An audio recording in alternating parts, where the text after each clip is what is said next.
난 왜 매번 헬스장에 기부만 하게 되는 걸까? 심지어 PT를 끊어봐도 역시 기부천사로 끝이 나네. 자, 혹시 여러분 이렇게 매번 자책만 하고 계신가요? 틀렸습니다. 그건 당신의 의지가 약해서가 아니라 당신의 뇌를 속이는 방법을 몰라서입니다. 안녕하세요. 운동의 심리 이지혜입니다. 스포츠 심리학에서는 우리가 운동을 지속하는 힘을 두 가지 축으로 설명하고 있습니다. 자, 첫 번째는 우리 뇌가 느끼는 즐거움이라고 하는 동기라고 하는 것이고요. 두 번째는 우리가 스트레스 상황에서의 방어 기제라고 하는 것이에요. 상황 대처 능력이라고 하는 것입니다. 자, 이 두 가지 변인으로 해서 우리가 총 네 가지의 운동 유형으로 나눌 수 있는데요. 오늘 영상 끝까지 시청하시면 내가 이 네 가지 유형 중에 어디에 속하는지, 자, 그래서 왜 내가 운동을 포기할 수밖에 없었는지에 대한 과학적인 근거, 그리고 그러한 실패를 해결해 나갈 수 있는 해결책까지 우리가 싹 다 알려드리는 시간 갖도록 하겠습니다. 자, 여러분들 머릿속으로 십자가를 한번 그려보세요. 우리가 가로축은 운동할 때 뇌에서 도파민이 나오느냐 아니면 스트레스 호르몬이 나오느냐를 구분하는 동기라고 하는 것이고요. 자, 두 번째는 우리가 퇴근하고 너무 피곤하지만 그러한 인지부하를 이겨내고 몸을 움직일 수 있는 능력, 그러한 시스템이 있느냐라고 하는 대처 능력이라고 하는 것입니다. 자, 그래서 우리는 이 두 개의 축이 만나서 인간의 운동 유형을 총 네 가지로 나눌 수 있는데요. 자, 지금부터 나는 어디에 속하는지 눈 크게 뜨고 한번 찾아보시기 바랍니다. 자, 첫 번째는 아까 말씀드린 동기는 높은데 대처 능력이 낮은 유형입니다. 혹시 주위에서 SNS나 영상 같은 걸 보면서 어찐 몸매 막 이런 걸 보면 막 심장이 두근두근하고 '와 나도 저렇게 되고 싶다.' 막 하면서 일단 비싼 운동복 또 비싼 운동화부터 지르는 그런 사람들 보신 적 있나요?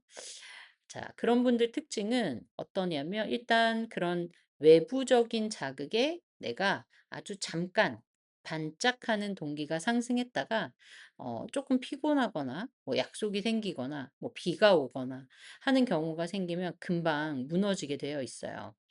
자, 스포츠 심리학 연구에 따르면 우리가 외부적인 보상이나 어떤 과시를 목적으로 시작한 운동은 우리가 환경이 조금만 바뀌어도 중독 탈락률이 80%가 넘는다라고 하고 있습니다. 한마디로 기분 좋을 때만 하는 감정적인 운동선수인 그런 셈인 거죠.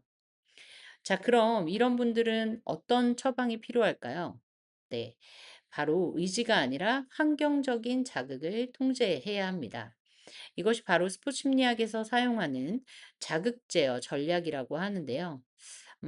예를 들면 우리가 내일부터 바로 출근 가방에 운동복을 넣으세요. 그리고 우리가 퇴근할 때 스마트폰 화면에 어떤 헬스장 바코드라던가 운동 목표를 띄워 놓는 겁니다. 이러한 작은 자극이 우리 뇌에서 어떤 환경적인 단서로 인식을 하게 되면 자동인지 프로세스가 작동하게 돼서 집에 가려고 하는 관성을 꺾을 수 있다는 것이죠. 자, 그래서 이런 분들은 동기가 바닥나기 전에 이러한 자극 단서들을 배치해서 우리가 몸이 먼저 가도록 하는 것, 그것이 과학입니다.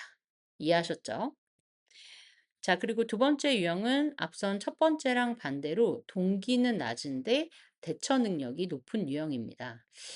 이분들은 정말 아주 성실하게 운동을 가려고 해요. 그래서 출석률은 아주 높습니다. 자, 그런데 운동 효율이 아주 처참하죠. 스포츠 심리학 관점에서 이런 분들은 보통 목표 성향이 너무 강하다 이렇게 얘기를 합니다. 자, 그러다 보니까 남들보다 뒤처지지 않으려고 그저 그냥 불안감에 내가 의무감에 갇혀서 운동하는 케이스가 가장 많다라고 하는 것이죠. 자, 그러다 보니까 어때요? 재미도 없고 운동이 늘지도 않는 결과를 맞이하게 되는데요. 자, 그렇게 되면 헬스장이라는 공간 자체가 이제 스트레스를 유발하게 되고 어때요? 운동하는 내내 스마트폰을 본다거나 아니면 그냥 휴식 시간을 자발적으로 길게 갖거나 그래서 결국에는 이제 운동을 포기하게 되는 수순까지 밟게 되는 것이죠. 음. 자, 이런 분들은 어떤 처방이 필요할까요? 먼저 인지적인 재해석이 필요하다고 합니다. 자, 그래서 첫 번째는 오늘부터 살을 뺀다. 그리고 나는 건강해진다. 라고 하는 아주 모호한 결과 목표를 지우셔야 됩니다. 스포츠 심리학에서는 이럴 때 슬럼프를 극복할 때 쓰는 수행 및 과정 목표 전략을 적용할 수 있겠는데요. 예를 들면 여러분들이 오늘 벤치프레스를 내가 1cm 정도 발을 더 내리겠다. 아니면 내가 스쿼트를 할 때 내 발바닥에 미는 감각에 더 집중을 해야겠다. 자, 오늘은 내가 러닝을 할 때 내 고관절을 조금 더 잘 접을 수 있도록 집중해서 뛰어야겠다. 자, 이런 식의 어, 나의 목표를 뭔가 내가 컨트롤할 수 있는 목표로 막 바꿔주는 것이죠. 자, 그래서 이런 내가 초점이 어떤 외부적인 목표였다가 내가 어, 신체로 컨트롤할 수 있는 내부적으로 이동하는 순간에 운동 자체는 이제 스트레스가 아니라 이제 내가 해결해야 될 하나의 흥미로운 과제로 인식을 하기 시작합니다. 자, 그러면 스트레스가 되었던 것이 어떤 내가 해결해야 될 과제가 됨으로 인해서 뭔가 더 집중하게 되고 그것을 하고자 하는 욕구가 더 생길 수 있게 되는 것이죠. 자, 세 번째 유형입니다.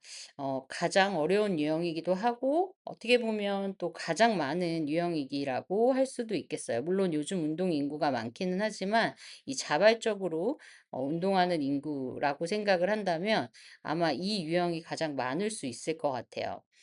이런 분들, 운동 아직 시작도 못하고, 어떻게 보면 시작했다가 첫 주에 금방 그만두시게 되는 분들이에요. 동기도, 대처 능력도 다 낮은 분들이라고 볼 수 있습니다. 미국의 유명한 심리학자 엘버트 반주라가 얘기한 자아효능감 이론이라는 것이 있습니다.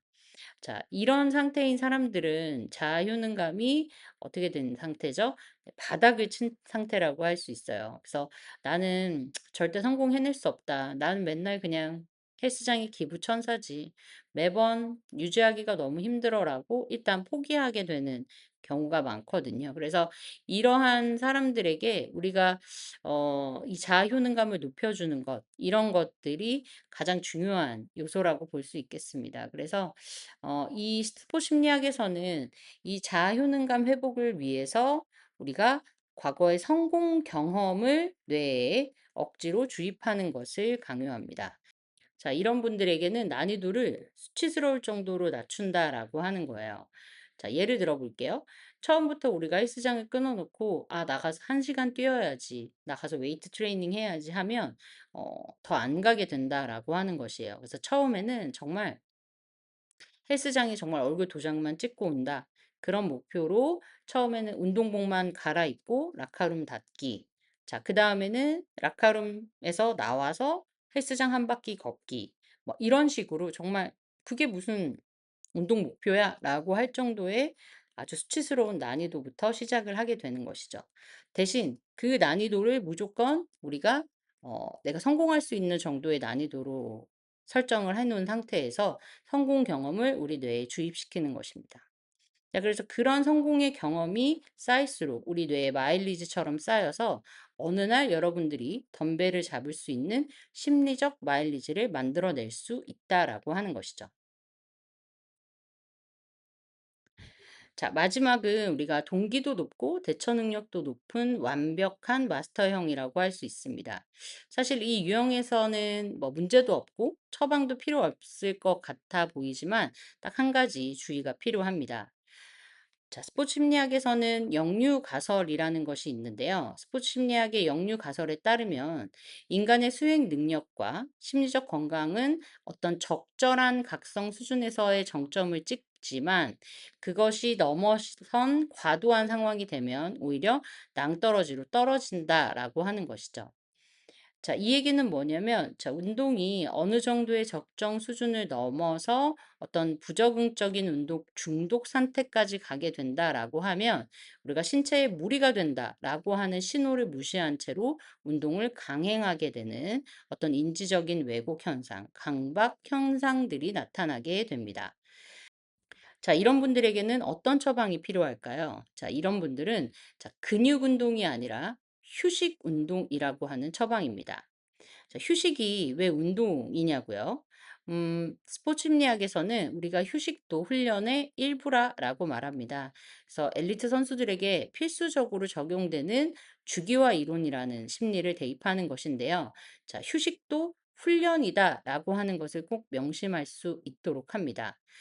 그리고 추가로 우리가 쉬면서 유튜브를 보거나 어떤 정보를 찾음으로써 내 머릿속으로 실제 하지는 않지만 그려보는 어떤 스포츠 심리학에서 얘기하는 심상 훈련이라고 하는 것들이 도움이 된다고 하는데요.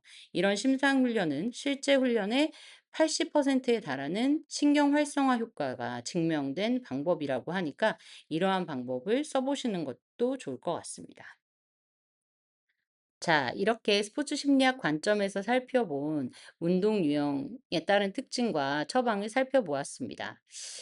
특히 시작도 못하신 분들, 그리고 어떤 어려움을 겪고 계시는 분들은 일단 아주 낮은 정도의 난이도의 운동 목표를 설정해 보시는 것은 어떨까요? 그리고 본인에게 맞는 유형에 따른 운동 처방법도 기억하시고요. 오늘부터 우리 뇌의 거부감을 없애고 성공 경험을 쌓아가는 것이 중요하다는 사실 여러분들 잊지 마세요.